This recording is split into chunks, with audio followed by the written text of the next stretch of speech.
Hello, my name is Dana Kaye, and my favorite thing is stand-up comedy. Welcome to the Finding Favorites podcast, where we explore your favorite things without using an algorithm. Here's your host, Leah Jones. Hello and welcome to Finding Favorites. I'm your host, Leah Jones. This week, I have a great interview with Dana Kaye. Dana is a book publicist and stand-up comedian in Chicago, and we are talking all about stand-up comedy. I thought Dana's was an appropriate interview for this week because on Friday night, one of my favorite stand-ups, Jackie Cation, was back in Chicago at the Lincoln Lodge. So I got a group together. I count 8 from our group that made plans to see Jackie, and we had a blast. She had a great opener. The new Lincoln Lodge, it's not that new, but the Lincoln Lodge on Milwaukee and Armitage is really a fantastic little venue. 3 spaces. We were in the large room, 110 seats, very uncomfortable stools. If you go, refuse to sit at a high top unless you're at a high top bench. But other than the comfortableness of the chairs, it was an outstanding night.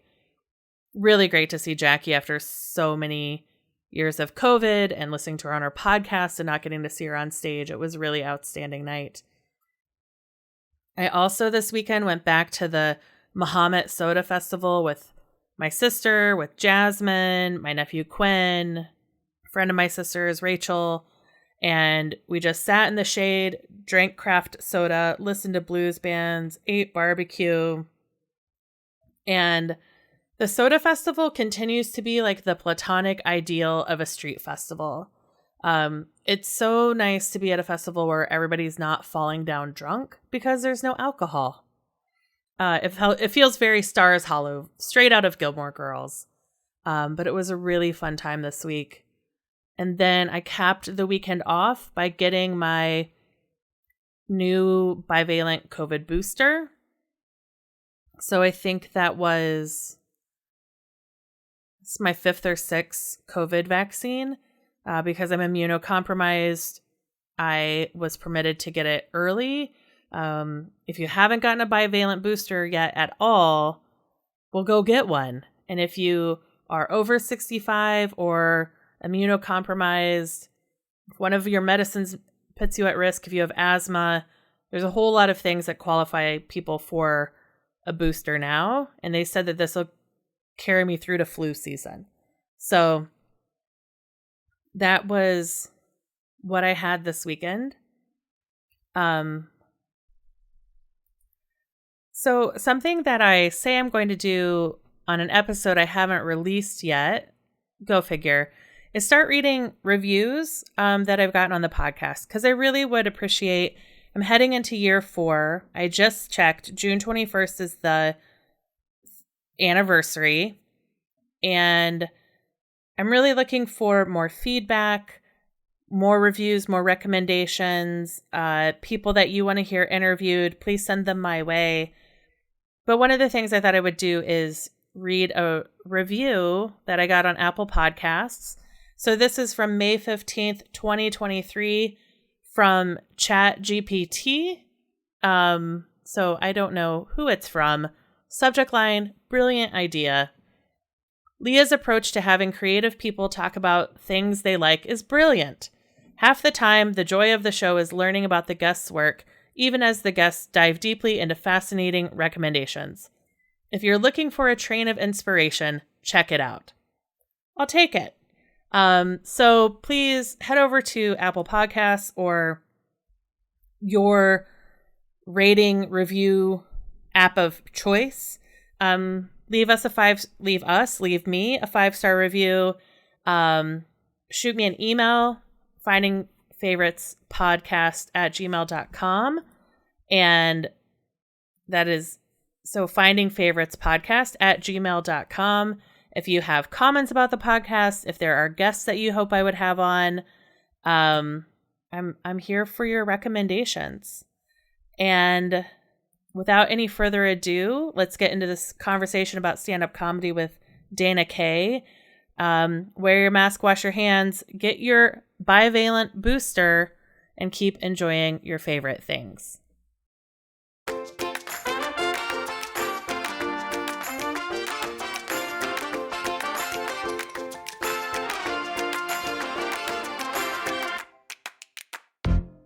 Hello and welcome to Finding Favorites. I'm your host, Leah Jones, and this is the podcast where we learn about people's favorite things and get recommendations without using an algorithm.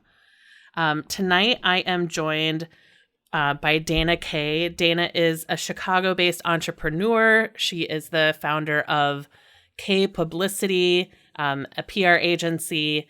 When we met probably 10 or 15 years ago, we were both doing a little bit more work with authors, and we'll learn more about that. But Dana, how are you doing? Everything's been good. We were just chatting before we got in here. There's never a dull moment in the world of PR. So everything is still exciting.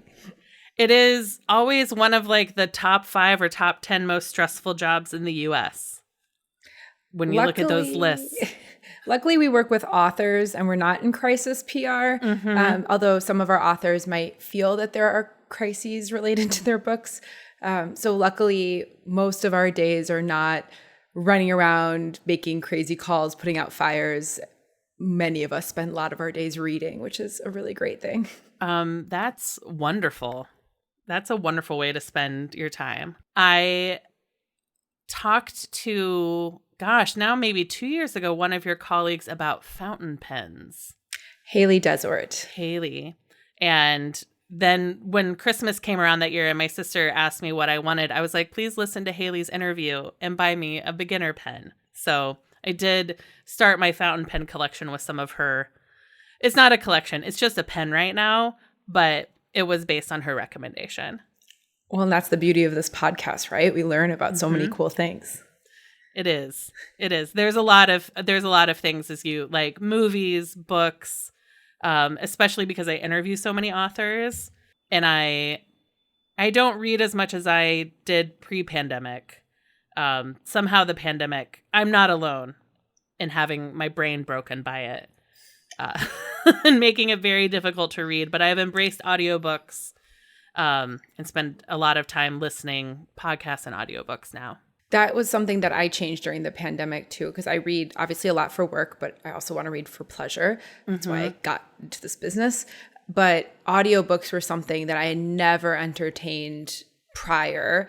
And I was listening to so many podcasts. I'm a runner, so I go on lots of long runs. And I was listening to podcasts, which are great, but I was like running out of them. And so I was like, well, I wonder if I could do an audiobook. And my long runs with an audiobook was really how I was able to tap into audio. I still have difficulty listening to audio driving because I, with good reason, am paying attention to the road. But when I'm walking the dog or when I'm folding laundry or running, I really love audiobooks. Nice. Do you ever what am I trying to say? Do you have favorite narrators that you'll go looking for and listen to books that are read by specific people? So I still have difficulty with fiction. So most of the audiobooks I listen to are narrated by the author. Okay. So I listen to a lot. Well, we'll segue into what we'll chat about. I listen to a lot of comedian memoirs, lots of memoirs in general. Right now I'm listening to Maggie Smith's, now I'm blanking on the title. It Could All Be Beautiful. Something like that, but her new it'll be linked in the show notes and in the bookshop. Maggie Smith, her new memoir, Dame Maggie Smith. What's that? No, the writer, the poet, not the British actress, not the British actress. Okay, all right. Dame Maggie Smith. She would be a great audiobook narrator, though. Right? That would be interesting. But I read like a lot of comedian biographies. I read a lot of memoir. Educated by Tara Eastover was a great audiobook. Oof. So with that one, I did listen to that one. Here's how I felt.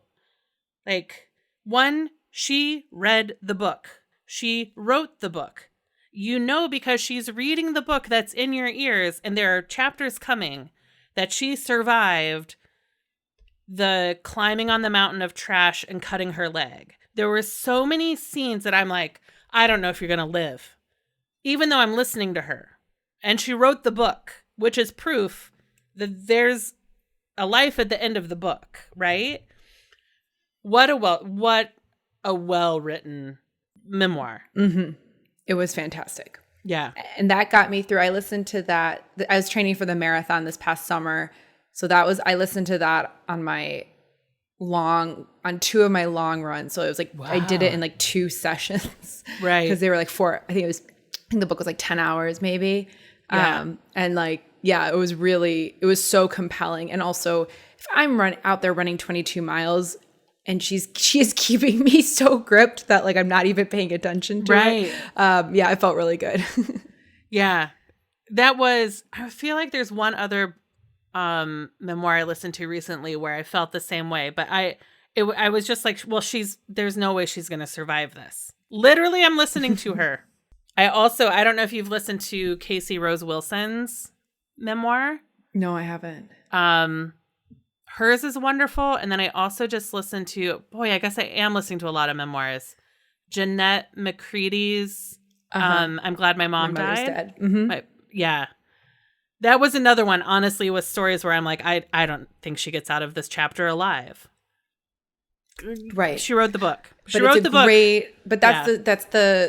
great memoir is a compelling, suspenseful story. Mm-hmm. You know, it's not just someone sitting and pontificating on their life. It's a really good story. Yeah. And speaking of favorite things, do you use the Libby app for your audiobooks? I use Libby and Audible. Yeah. So I love Libby because you can get them out of the library. You just have to be patient with some of them because the popular ones are on holds. But you can always find something. And I also use Chirp. Chirp sends discounted audiobooks. So you can get audiobooks for like 99 cents, $1.99. Nice. So if it's something that I think I'm going to listen to again, I'll get it from there. But yeah, I love the Libby app. It's been so great. It's more economical for listening to lots of audiobooks. Absolutely. I think if I had a longer commute or I was not as into podcasts as I am, right now I just do like one Audible credit a month. And it doesn't matter how many times I cancel it. I seem to be completely ineffective at that. I keep canceling it in the wrong place. And then it's like, you have 6 credits. And I'm like, okay, time to go buy books. Right now I'm listening to Ringmaster by Abraham Josie Reisman. It is familiar with that. Vince McMahon and the Unmaking of America. It's a Vince McMahon biography, but also like sociological look at, essentially, if you want to understand the Republican Party today, you have to understand wrestling and kayfabe and like the rules of wrestling in America as created by Vince McMahon and literally how Trump fits into that. And it's so compelling. Josie wrote it is an amazing text. So it's up there. This is my last recommendation. This is also essentially like all the books I've listened to this year. But the Mike Nichols biography was amazing because Mike Nichols was kind of like the real life Forrest Gump of pop culture. Between Hollywood and Broadway and Second City, like all of the pieces of pop culture that he had a hand in and realizing it was like one person. It was really also very compelling. Oh, I love that. I'll have to check that one out. We seem to listen to similar books because the thing with nonfiction that I find easier is like if I space for a second, I didn't miss something like really important. Like I can't listen to like thrillers or even romance or any of those because again, there's something different about the way I consume it. I need to know that like if I miss a piece, I'm not going to be completely lost. Right. And I also think like I said, memoir or biography, like especially if they're reading like the Alan Cummings memoir about his father him reading it was so beautiful and compelling. I couldn't not listen to it. And he has a beautiful accent too. Oh, yes, he does. Love listening to that man's voice. Yeah. So we're going to talk more about comedy. What are some comedian memoirs that you've listened to?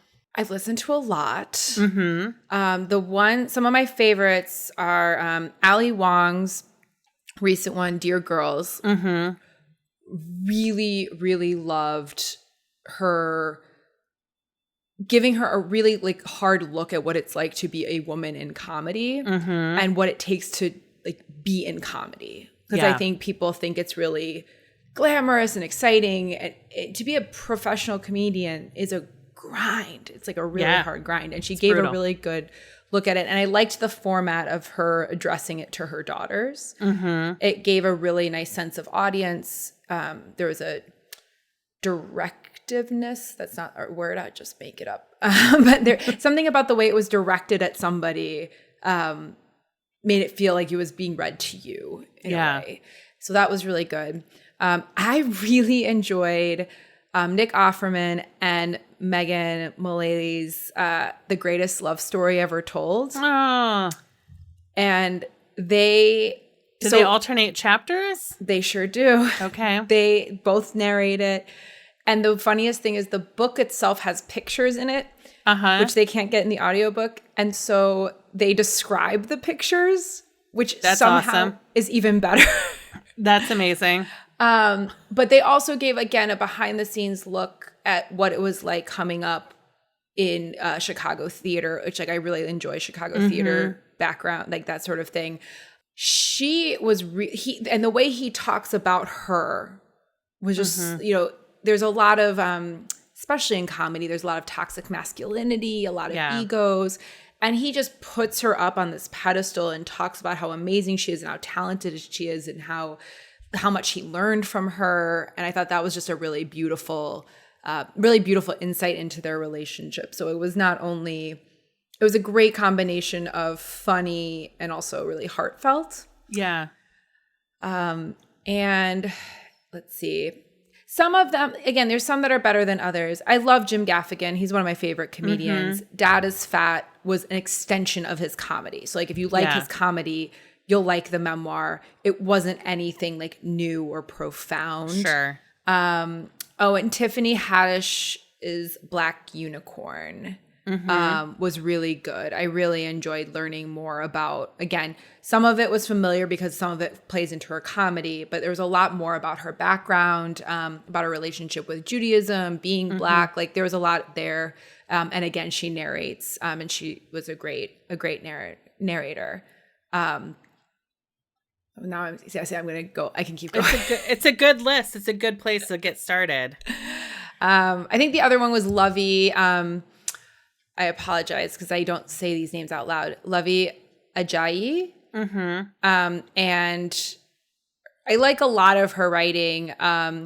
But she, oh gosh, now I'm going to blank, of course, on the title. It will come to me. Troublemaker is the recent one, right? This was the older one. Okay. White cover, black writing. I could look it up. But those were more essays. It was more of an essay collection. And same thing. It was like humor, but like she sheds light on some like darker situations or some very serious topics. And yet I'm laughing. And I think that's a really cool thing that people do. It's like, I'm listening to something that's like kind of dark, like kind of problematic, probably traumatic for her or her family. And yet I'm laughing and empathizing at the same time. Yeah. So I thought that she has a really good knack for doing that. It's I'm judging you. The do better manual. Yes, I'm judging you. Yeah. Yeah. She's a long time. I followed her for so long. I forget sometimes that she's also like that she's even Chicago because she's to me like such a big figure that like and has always been that when I realize like, oh my gosh, I could like run into her. I never have. I haven't yet. But yeah, I love that she's a Chicago writer. Well, and I think a lot of these folks like especially there's so many great comedians who came out of Chicago. Like this comedy scene here is so rich and it's so different than New York and LA. And so I do think it is interesting whenever I'm listening to biographies, how many of them have ties to Second City, to IO, to all of these comedy institutions. And, you think of them as being New York or LA, but many of them have been here at a time. Yeah.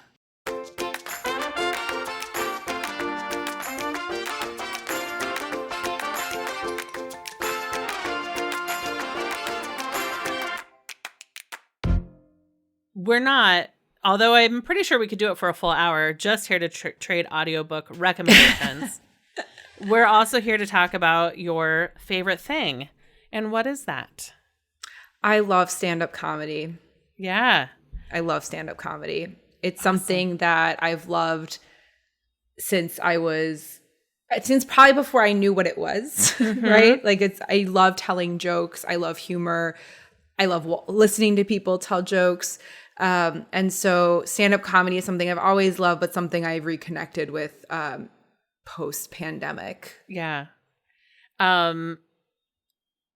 So do you want to talk about your origin story with stand-up, or do you want to start with a little bit about going to open mics and doing comedy yourself? Here's the thing about comedy. So I'll start by saying ever since I was able to write, I was a writer. And so I think that I've always loved writing. I would, from the time I was a little kid, I would write letters, I'd write poems, loved a good limerick. Like my mom has lots of little limericks that I would write. And there was some serious writing, but there was a lot of humor through the little short stories I made up in 4th and 5th grade, I went to school for creative writing, lots of humor in my creative writing program, the work that I did there. And so writing jokes and doing stand-up is just another form of writing, right? Like it's just, and not everyone does it this way. I write out all my jokes. I scribble and do stream of consciousness. I know some people just talk it out. I can't do that. But it's writing and it's editing. And so I think when I was in college and just after college, I was focusing on writing novels, writing books, writing freelance articles, writing short stories, more, narrative, prose, long form stuff. And then in 2009, I launched my PR company, and then my writing turned to email marketing and press releases and pitch emails. So you're still writing, it's just very different. Yeah. And after being at a computer all day, there was little to no part of me that wanted to continue being on a computer to write more. Yeah. And so my creative writing, just kind of any sort of short stories I was working on, novels, just kind of got pushed aside. And I loved what I was doing, so that was totally fine. Yeah. But then I want to say, now the years are all kind of a blur, but I want to say in about 2014, 2015, I wanted to have a creative outlet because I missed from college, like we had the semicircle with, we all sit in the semicircle, we'd read our work, we'd get immediate feedback. I missed that. And I thought stand-up would be something that would give me that. And it is. Like there's no other venue there's no other medium that I could write something right now and go to 3 different open mics. Like it's 7:00. I know 3 different ones I could walk into on a Monday night and get feedback immediately. No one else does that, right? You write a book, you might have peer feedback, but like your editor takes a long time. Your reader, it takes a year to get published. Like you're writing it, you don't know if it's good. And like I can just walk out, go on into a bar or a bookshop or whatever and stand in front of a mic, tell these jokes and get immediate feedback. Right. And so that's really what I was yearning, was that being in a room with people again and writing. So at that time, I was doing some open mics. I was doing some stuff. I did some stuff with Lincoln Lodge, which was really fun. And then, this must have been 2014 because then my son was born in 2014. Okay. So it was before then. And then when he was born, I took a break because you have a small human to care for. So any sort of extracurricular activities go out the window for a little bit. Yeah. And there's no or very little. When I did stand-up comedy, there was no afternoon open mic, so it's all late nights out away from home.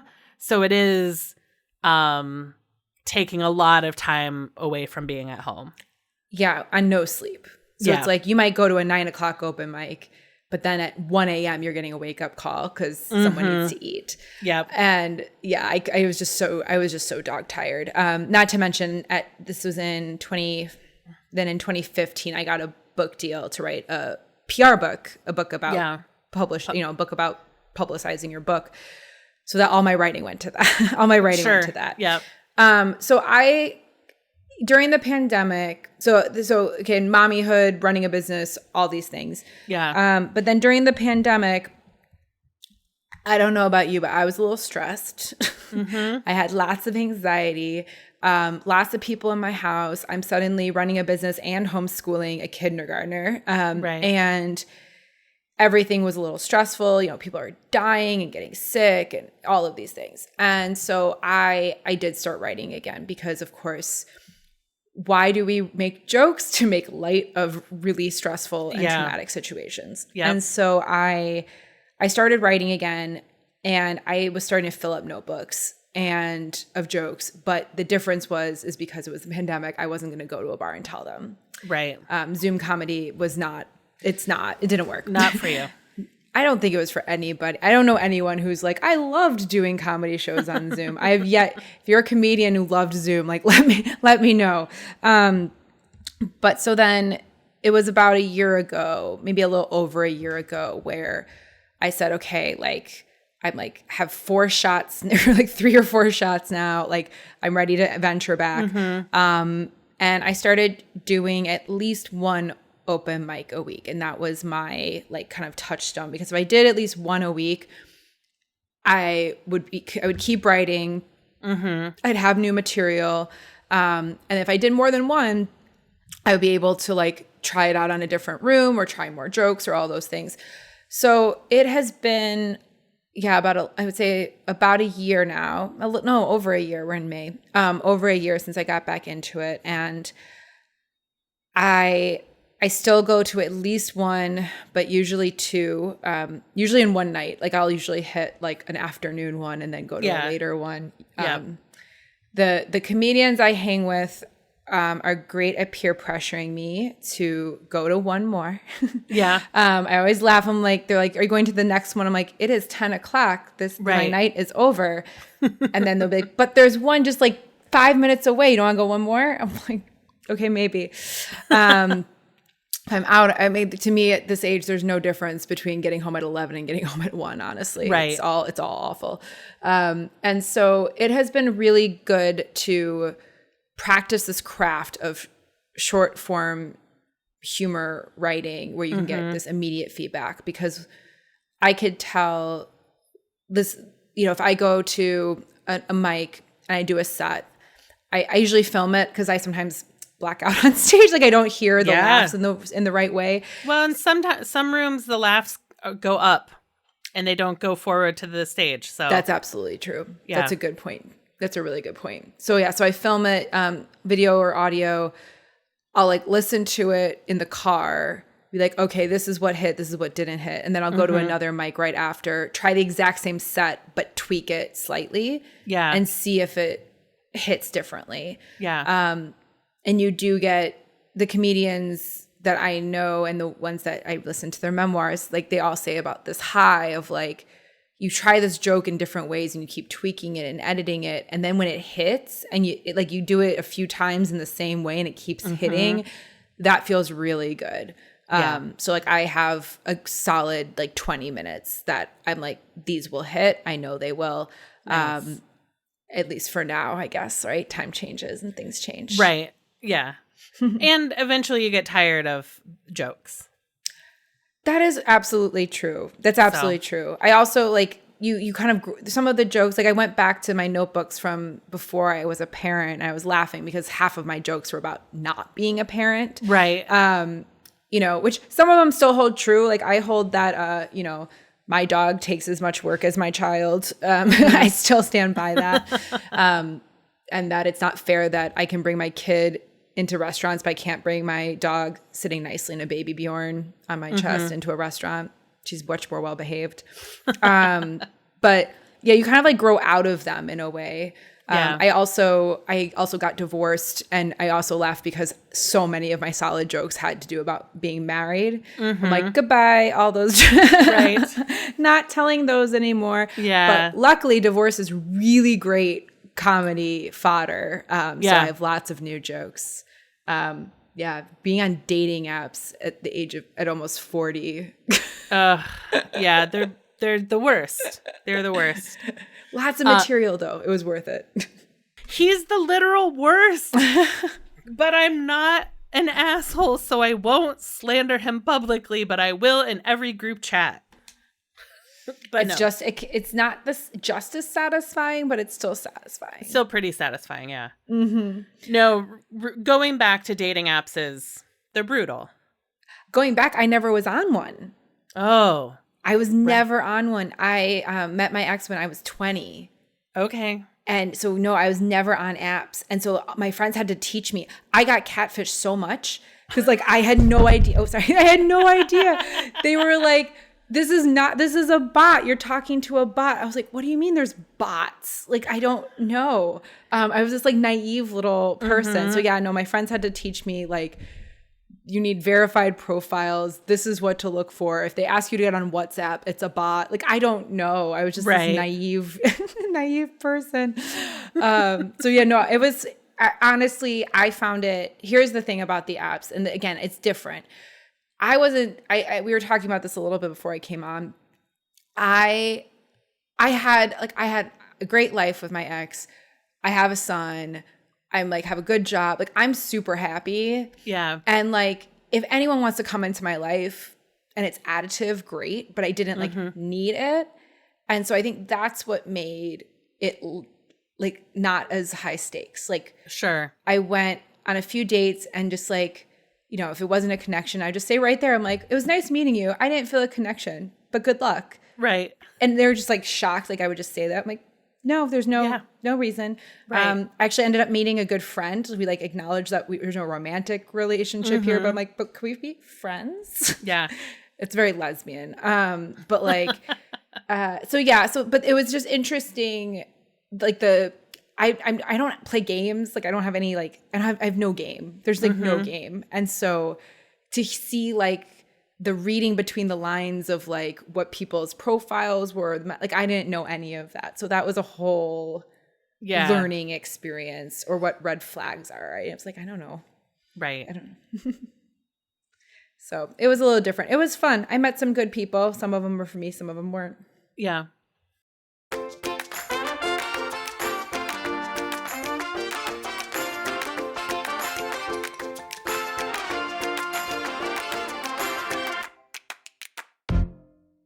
So you're going back. It's one open mic a week minimum, writing, getting that feedback. Do you, because you are like really secure in your professional life, do you have goals of doing an hour of like what do you have? Is your stand-up goal met by writing weekly, getting feedback, and is that enough for you, or are you interested in something bigger? Do you want to be the next Leslie Jones? Oh, Leah Jones and Leslie Jones. Oh, that would be huge. So I feel like you and I have very similar mindsets around like businessy things, and it's very hard for people like me and you maybe to like just have a hobby. Yes. Like it's so hard because we need to like have like we're working towards something, yes, and monetizing, and what are we doing this for? So I will say, like, so first and foremost, I would like this to just be a creative outlet. Like, okay. I would love, look, if Netflix comes knocking on my door and is like, hey, we want you to do an hour-long special with Leslie Jones, like, or if you want to like tour with anyone, yeah, for sure, I would not say no. If Allie calls, say yes, when and where. Exactly. Okay. I'll open for her and whatever, whenever, wherever.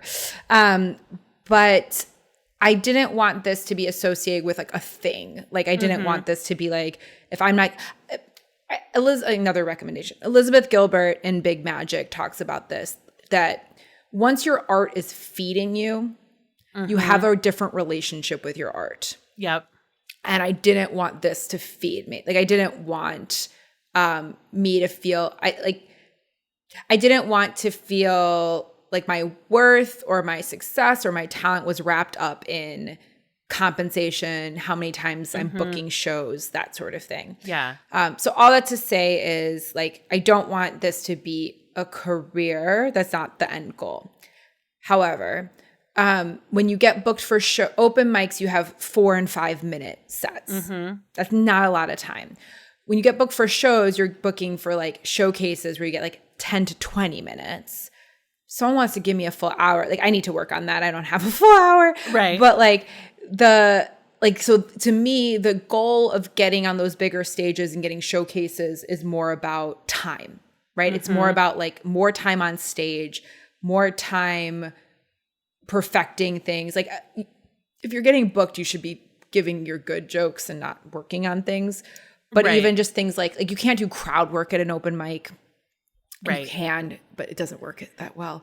And so even just having those types of opportunities. So I think the end goal for me is like if I was able to book like a handful of showcases this year, that would be kind of like a success to me. Like I said, just because you get more time.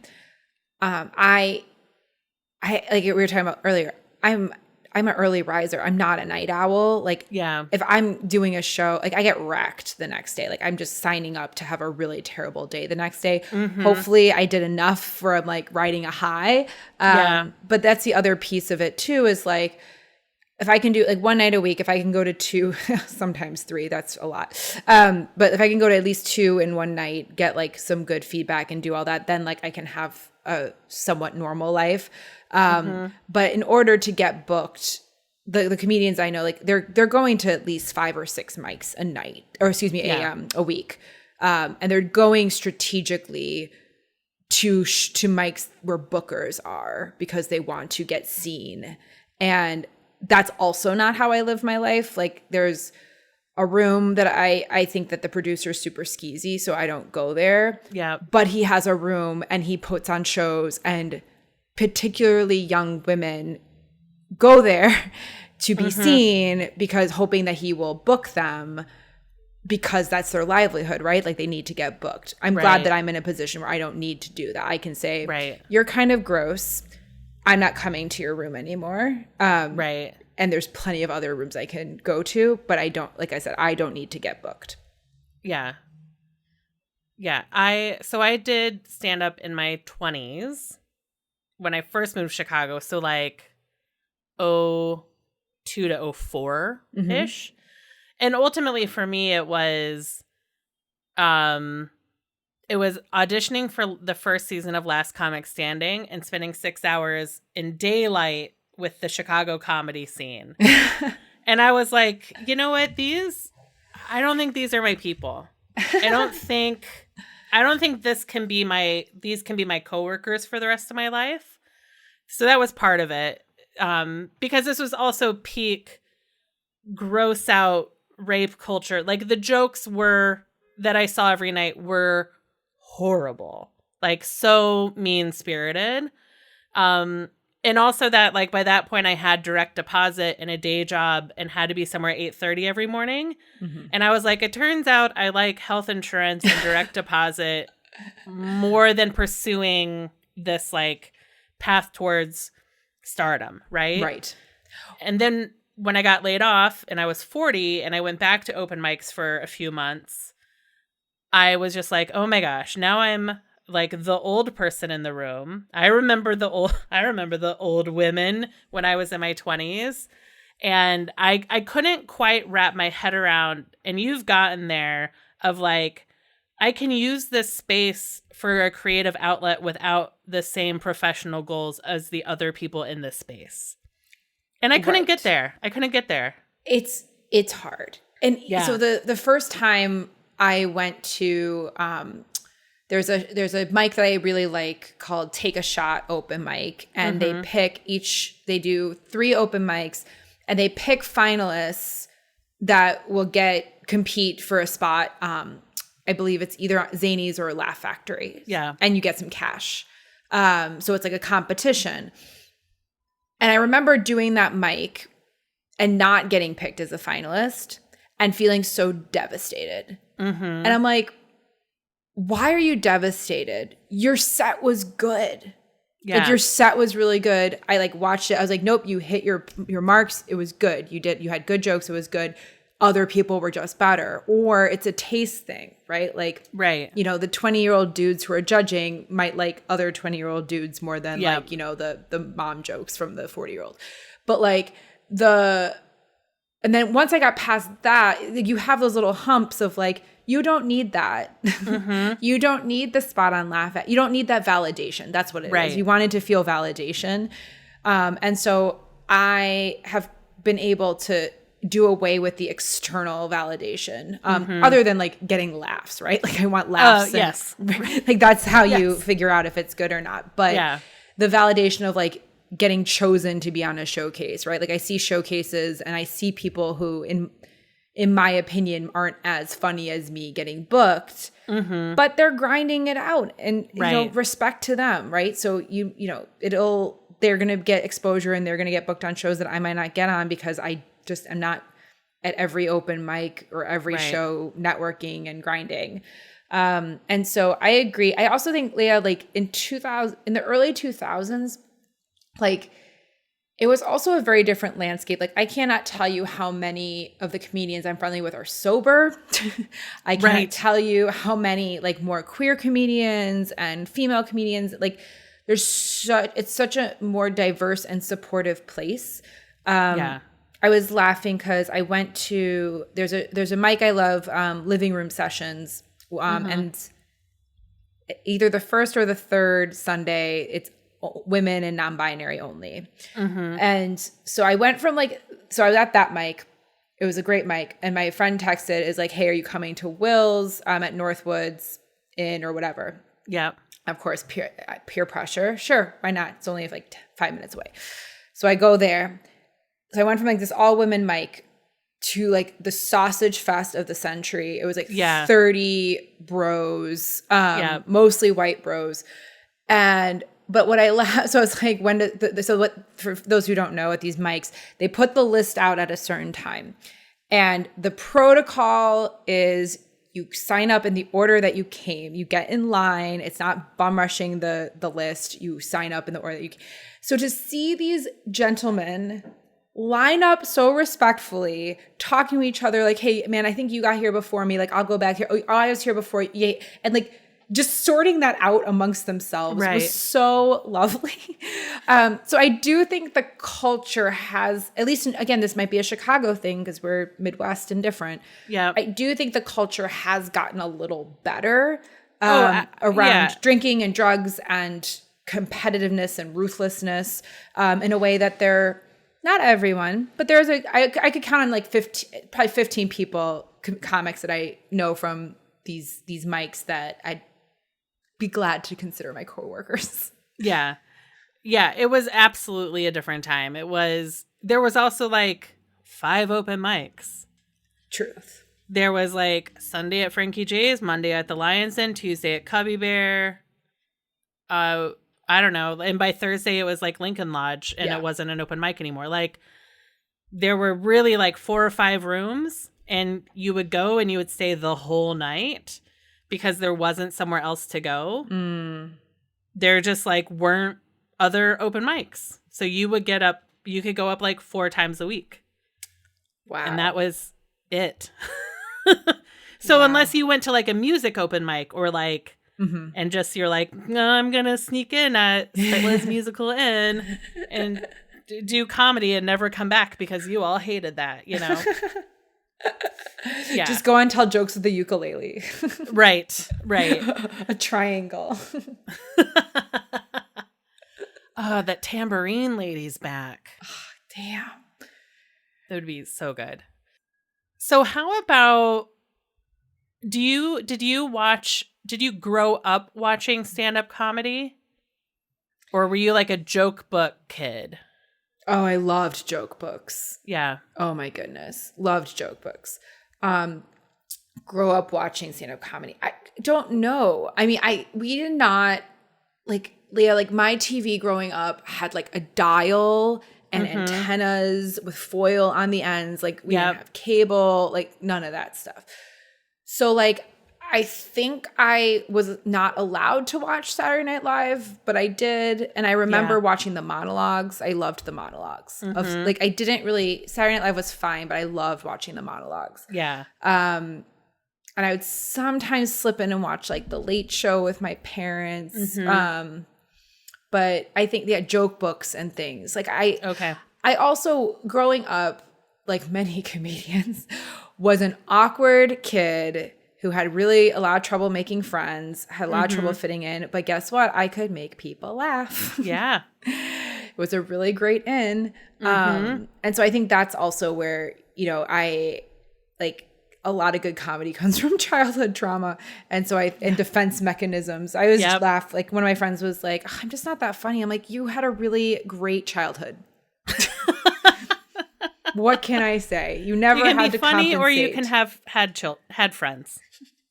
Have friends. Like I had, like my parents were divorced. Like I was, like my parents were divorced. Like I was, shocked. I don't know if this is on film. Shockingly, I was a tomboy growing up. And so like little things like that were a little challenging. So I think that like growing up, I always liked using humor was always my in with people. Or if there was something emotional and stressful happening at home, I would try to liven it with humor. But I loved joke books, loved telling jokes. But yeah, I don't think I had a lot of exposure like television wise, or like, were they on the radio at the time? I don't even know. I feel like there were some comedians on the radio maybe. So my early exposure to stand-up comedy was we had a bootleg copy of Bill Cosby himself. Oh. Which I hate that we have learned the horrific things he did. Yep. I don't have it all memorized now, but you know, like there was that he was at like Carnegie Hall, I think. It was Zuff Wuff Whiff Wuff Push Push, and like that was his labor piece. And there's like this amazing dentist piece about going to the dentist, and like and there's a piece about like getting so drunk and getting hungover and talking to God on the porcelain telephone, which is the toilet, right? So there was like this Bill Cosby special that we watched constantly. And then Comedy Central, the original version of Comedy Central was what MTV used to be like, but for stand-up comedy clips. So it was 3 to 4 minute chunks, and it would just be like Dana Carvey doing Choppin' Broccoli, and then Ellen DeGeneres, and then 5 more male comics, and then Roseanne, you know, Roseanne,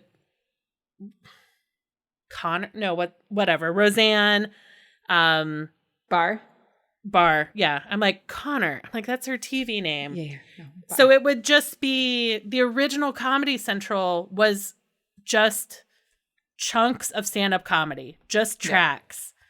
And I would watch that for hours. It was great. If only I had cable as a child. Yeah. But you know what? That's TikTok.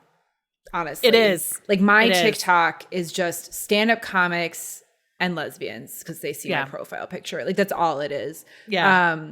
But that's also an interesting thing of like how, like you were saying, Leah, like it's the medium at that time was Comedy Central, and they would take these clips, and then Comedy Central turned into, you know, sitcoms and shows and more produced things. But now comedians are putting their stuff on YouTube and Reels and TikTok, and that's what it's become, right? Like that's, if you want to see like little clips of comedians, like you can go to TikTok, add some, you know, hashtags or filters and get a bunch of stuff. Yeah. But I think that's also the difference too. Like you were saying, like if Bill Cosby performed at Carnegie Hall, you had to be there to know those jokes.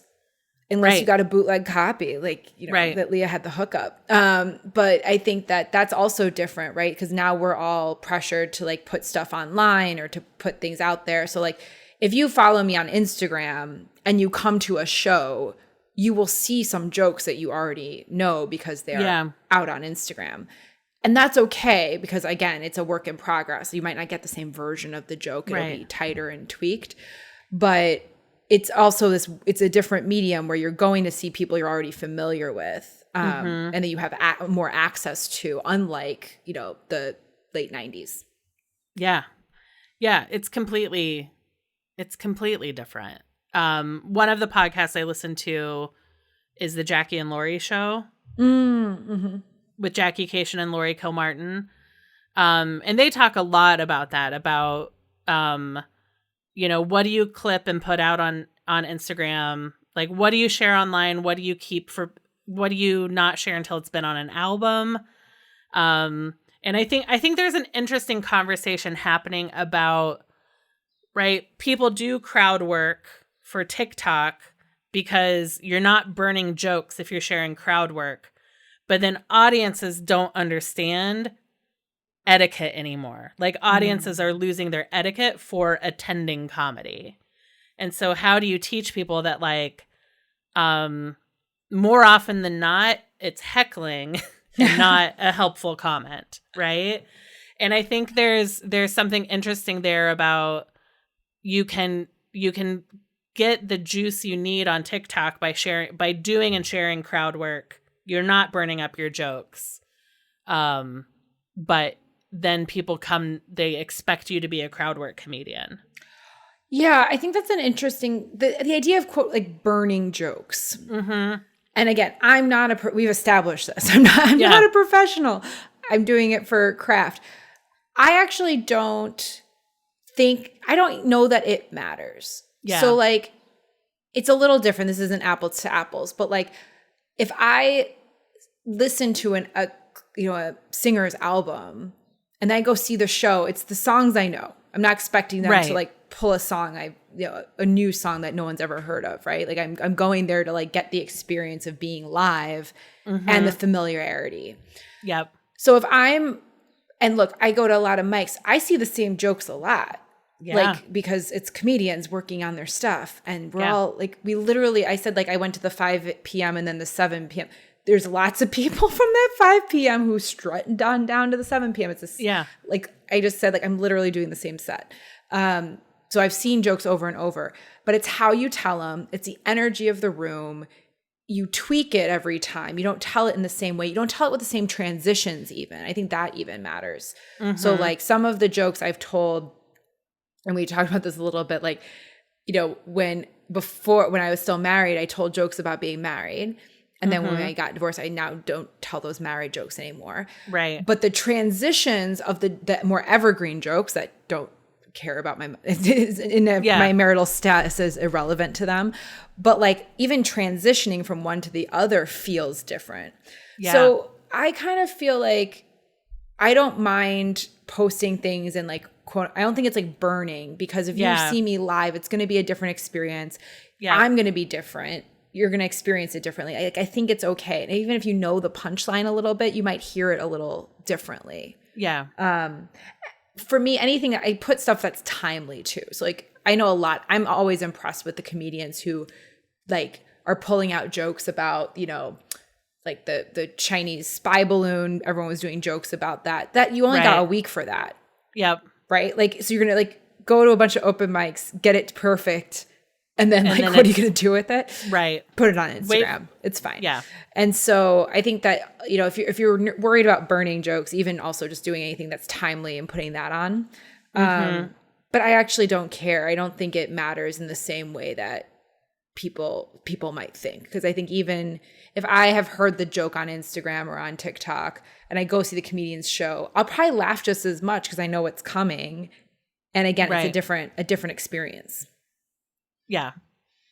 I agree with you on that. I think it's Yeah, I just think I think all of these things are interesting about the craft, about what people expect. Right, because we don't expect musicians to play unless you're going to see Fish or literally a jazz band, but still they start and end the songs. It's the middle that's improvised, right? So there's nobody else that we expect to keep it all secret and not do any repeats. Even magicians all share tricks, illusions, right? So it's how you deliver it. Yeah. I'll also say too, what I've noticed is there's some jokes that work better on Instagram and TikTok than in an audience. So like interesting. So I remember seeing a comedian who was like the headlining, like, so these open mics will sometimes do like a featured comedian or a headlining comedian. And she's big on TikTok, and I follow her on TikTok, and she's great. But seeing her live, something about the delivery, the stage presence, like, wasn't there. I was like, oh, you don't grind it out at open mics. You're on TikTok in the safety of your living room, doing things, and that's different. Not better or worse, just different. Yeah. And there's things like that. I said a joke at an open. They gave everyone an extra minute. I was like, all right, I'm just gonna pull something out. I don't have a punch or anything. And I said something, and people were kind of like, like I was like, okay, there might be something there. And then I go post it on Instagram, just like talking to the camera, like, hey, I was giving this some thought. And then I get tons of comments of like, oh my gosh, I always thought that. That's real funny, blah, blah. And I was like, okay, so like there's something there. Instagram told me there was something there. But now I have to actually work on the tags and work on the punchline and like actually craft it. So that's the other thing. It can kind of go both ways, that there's something that you can say on Instagram that gets a lot of comments, but it doesn't work. It doesn't necessarily work on a stage. And there's stuff that like you say on stage and it cracks people up, but you need that energy from the audience, and it'll probably might fall flat online. Right. And you need all the context of like everything that happened together in the room before you said it. Right. Yeah. 100%. Yeah. The experience of the evening. Earlier you said that you're a morning person. And I did want to tell you that Maria Bamford just recorded her new hour. And she recorded it at 10:30 in the morning and then had a pizza party afterwards for lunch. Love that. For everyone who came. Love that. I wish I had known. I mean, she filmed it in LA. She didn't film it here, but I just heard that. And I'm like, she's so willing and creative she just does exactly what she needs to with comedy. And I really admire that about her.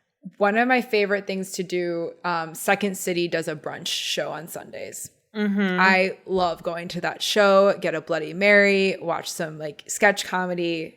It's perfect. Nice. I don't know if I knew that they did that. And it's like Second City sketches. Nice. Some of it's improv, but they mostly do sketches. Yeah. Is there anything about stand-up comedy that I haven't asked you about that you wanted to make sure you mentioned?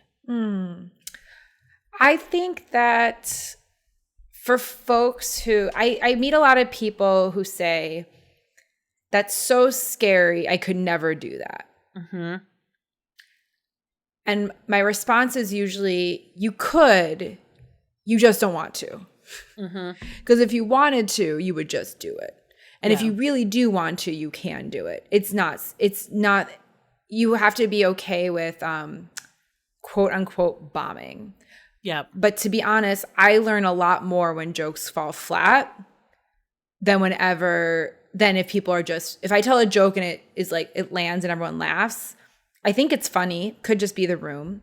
I told a joke recently about being single and going on my therapist said to honor my being single in my 20s.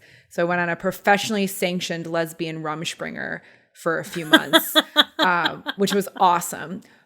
But I told a joke, that's a lead up to the joke, but I told that joke and I got a lot of cheers and claps and whatever. But I don't know if it's funny because I think people are just like happy for me, right? Right. And so you don't know if it's funny. If I told it and it bombed, I'm like, okay, that might not be funny. Yeah. So I think you have to be okay with going up there and hearing nothing and you just say, well, that needs some work. Yep. Derek, who runs the Shakers on Clark open mic, Derek J, I think that's his name, Derek J. He always says, you can't bomb an open mic because you're not getting paid. But you can do not so good. And so I always think about that. And so if folks, I think, first of all, if you're like, I could never do that, the answer I always is no, but you don't want to. If you don't really want to. If you really wanted to, you could. Yeah. And it's totally fine if you go up and no one laughs and you just deal with it. You'll see it all night. If you go to an open mic and just watch, you'll see them say things that aren't funny and no one laughs. So yeah. I think if it's something you want to do, you definitely can. And I think Chicago in particular is a really supportive town to do it in. Nice. And if someone is like, okay, I'm going to go try a Chicago open mic, is there a central place that you look for them, or you just know where they are now? You know where you know all of the things. You know all of them. So there is if you are on Instagram, I was actually going to pull it up so I can give you the exact handle. There is a Instagram called Chicago, I think it's .open mics. Yes, Chicago.open mics. And it has a Google sheet, a living document of every open mic in Chicago and beyond, Chicagoland. So that's how I do it. I generally just they always say call before you haul, make sure it's happening.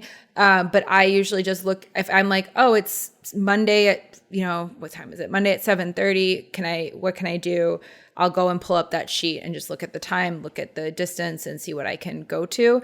After you've done a few, you know your favorites. But that's a good place to start and to just start going to some. And then you'll meet people who will tell you about others. So I didn't know about the one at Northwoods. It's on there. I just never went until a buddy was like, hey, come through. So the comedians here, for the most part, are very supportive. We look out for each other. I had gotten messages from people asking if I was going to be at Shakers tonight. And I was like, no, I'm talking about comedy. I'm not going to do comedy tonight. I'm going to talk about all of you behind your back and then publish the conversation. So that's how I would get started, is to just look at that, follow that Instagram account, look at the spreadsheet, and then they'll also post if something's canceled. If something gets canceled, they usually post to stories that one is canceled. Nice. Yeah. Great. And where can people follow you online? For comedy stuff, Dana Kaye 23 on Instagram and TikTok. It's DANAKAYE 23. And if you're an author and you're wanting to know about book publishing stuff, you're interested in publicity and PR, you can go to yourbreakoutbook.com. Fantastic. Well, Dana, this has been a delight. Thank you so much for coming on Finding Favorites. Oh, thanks for chatting with me. It was fun.